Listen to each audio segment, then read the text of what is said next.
AI का इस्तेमाल 3 तरीके से हो सकता है। पहला कि क्लासिफिकेशन ऑफ केसेस, कि हम केसेस का वर्गीकरण कर सकें।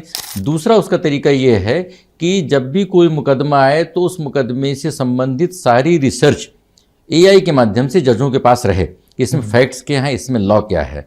और तीसरी जो बात है कि जिन मुकदमों में कानूनी विवेक का इस्तेमाल नहीं होना है, जैसे जो चेक बाउंसिंग या ट्रैफिक चालान वाले केसेज हैं, उन केसेस को एआई के माध्यम से किया जा सके। और चौथी ज़रूरी बात है कि हमारी जो हीयरिंग होती हैं वो 50 हीयरिंग होती हैं, लेकिन इफेक्टिव हीयरिंग सिर्फ 2 होती हैं।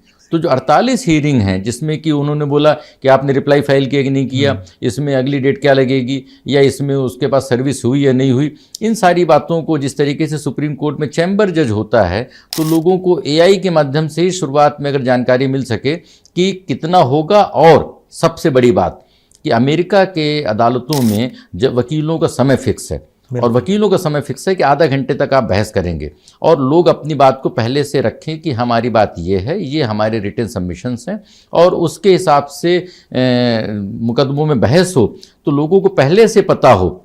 सबसे ज़रूरी बात नेचुरल जस्टिस के हिसाब से, जिसका भारत में बड़े पैमाने पर वायलेशन हो रहा है, कि एक मुकदमे को एक ही जज सुन के अपने सामने उसका फैसला करे।